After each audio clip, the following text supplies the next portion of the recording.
P2 was exposed in March of 1981, when Calvi's fear of Gelli began.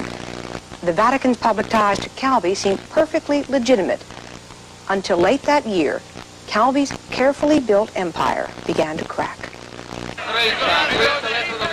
The problems began when Italian authorities became suspicious of Calvi's deals on the Milan Stock Exchange.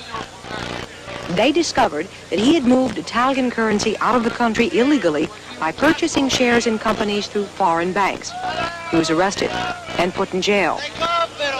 There, Calvi slashed his wrists and took barbiturates but failed to kill himself. In court, he was fined $13.5 million and sentenced to 4 years in prison, then released, pending appeal. And then he was hit with another bombshell. Italian police discovered this document listing business deals between Gelli and Calvi. Too much was becoming public, and Calvi began to fear for his life. He was rather nervous whenever Mr. Gelli was mentioned, and in particular, Mr. Gelli tried to call the house a number of times, and my father wouldn't talk to him. So we have direct and indirect confirmation on the fact that he was frightened. He told me that, and was frightened, so frightened, and before me leaving the evening before, he was lying in our bed, and I went to go near him, and he cried and he said, if they kill me, maybe I will not see you anymore. So I escaped because I didn't want to cry myself. I didn't want to cry. Calvi began to take obsessive security measures. He installed more alarms, more barriers. He hired bodyguards. His car was bulletproof. Associates say he even sent them in private planes on his announced routes while he took another plane, secretly.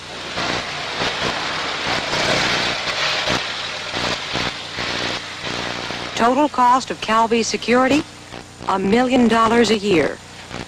By spring of 1982, with his appeal against prison due to begin in June, Calvi became convinced that his entire family was in danger.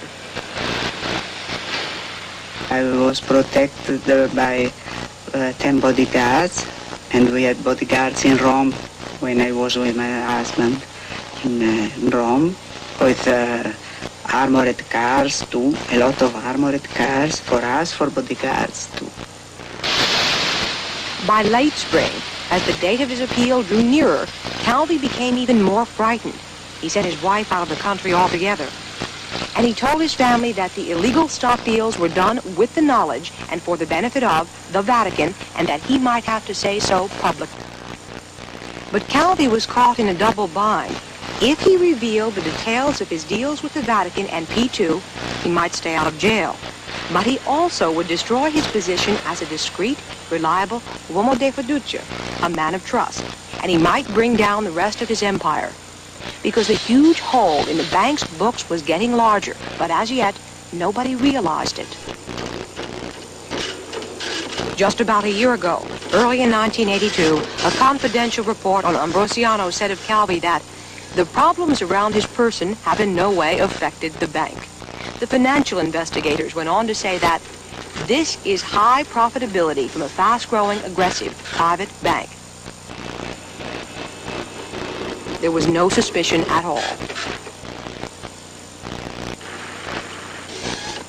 The man who commissioned this report has an office in New York. He told us something which could have solved all Calvi's problems in a stroke. That he was planning to buy over $1 billion worth of Banco Ambrosiano from the Panamanian companies. End of February, I announced to Calvi that I was ready just to take around the table people able to put $1.2 billion for this transaction. So your consortium was prepared to pay $1.2 billion for 12% of Ambrosiano? Yeah, exactly. Who was behind your consortium? Behind this operation were two banks, a group of Iranian investors,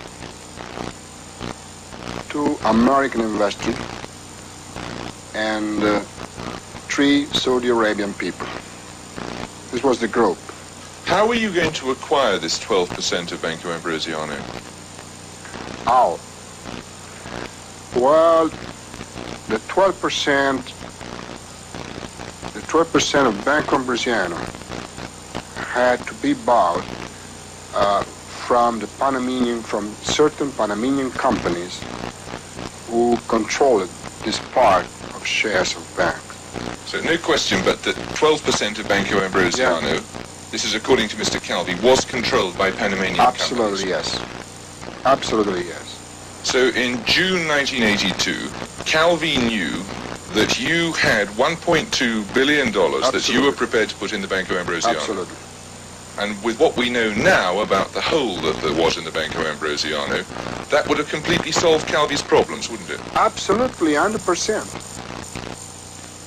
The deal and Francisco Pazienza, the man behind it, are to play a critical role in Calvi's disappearance. Pazienza introduced Calvi to Flavio Carboni, a Sardinian property developer, while Calvi and his wife were vacationing in Sardinia after the trial. Carboni, in turn, introduced Calvi to Hans Kunz, a Swiss businessman, who was to prove instrumental in getting Calvi to London. And he introduced him to Silvano Vitor, a suspected smuggler, who's to act as Calvi's bodyguard, and who would later become the last man to see Calvi alive.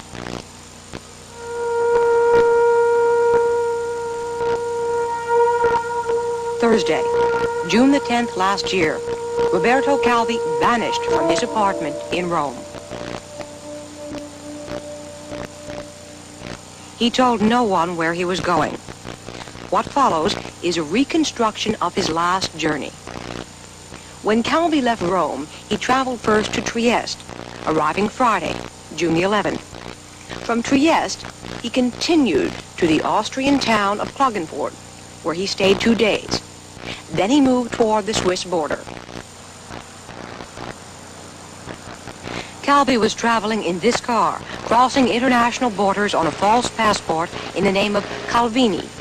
Here in Austria, he appears to have been headed for Zurich, Switzerland. His driver and bodyguard was Silvano Vitor. Early in the journey, Calvi telephoned the bank, telling them that although he couldn't say where he was, they should expect him back. Venerdì. It was Friday, around lunchtime, I think. I told him that the Rome office was worried because they hadn't been able to contact him. They didn't know where he was. He told me to tell them to stay calm, not to worry, because he was heavily involved in secret negotiations. During this stage of the journey across Europe, there is nothing to suggest that Calvi planned to commit suicide. Once we got to Austria, he really opened up. He seemed quite happy. He told jokes. He told me what he did in Russia during the war. He was relaxed, really quite funny. He told me the last call we had together, he said, this job is going with some troubles, but it goes. And we had the troubles, but it is going to blow up. So a crazy thing, wonderful thing for us that will change all our life. As they approached the Swiss border, Calvi told Vitor to stop at the town of Bregenz, just inside Austria. They arrived on the evening of June the 14th. They'd be staying the night at this hotel. Vitor Vitor was surprised by Calvi's change of plans, he says, but he didn't question it. He went to bed while Calvi went to a meeting he'd arranged by telephone earlier in the day. Vitor says he did see who Calvi met in Bregenz. Calvi said he had come to Bregenz because he had to meet certain people. Who did he meet here? He said he had to meet Senor Carbone and Hans Kunz from Zurich. Whatever it was that these two men, Flavio Carboni, the millionaire developer, and Hans Kunz, the Swiss entrepreneur, told Calvi was enough to make him completely change his plans. The next morning, instead of continuing the journey to Zurich, Vitor drove Calvi to the nearest airport, which was at Innsbruck, back inside Austria. Kunz arranged for a private jet to collect Calvi and Vitor from Innsbruck Airport. The pilot was told they were directors of the Fiat Motor Company. The plane's destination was London. Calvi was calm, even cheerful on the last leg. The journey would end in his death. The plane touched down at Gatwick Airport at dusk on June the 15th. We don't know why Calvi was taken to London. The only clue is a phone call to his family in Washington. Up to now, they did not know he was missing. We received a phone call from Mr. Pazienza that was calling from London, as a matter of fact, and called my mother and then called me at the office and said that my father had disappeared from his Rome apartment. But the first you heard of your father's disappearance was a phone call from Mr. Pazienza. That's correct. And at that stage, Mr. Pazienza was in London. Yes. Hans Kunz, the man indirectly introduced by Pazienza, had arranged a hotel for Calvi in London, but not the standard he was used to. When Calvi made one of his frequent visits to London in the past, he'd often stayed at Claridge's, or this exclusive club in St. James. But to Calvi's disgust, Kunz had put him instead into the Chelsea Cloisters, a shabby apartment building partly used as a student hostel. A week's stay here cost less than Calvi usually spent in a night. Vitor signed the register for both men. They were assigned room 881. Calvi hated the place. He called it squalid. At this point, he began to get very nervous, and for no apparent reason. He told Vitor to telephone every 20 minutes if he went out. Calvi himself stayed in the room, a virtual prisoner who would only talk on the telephone.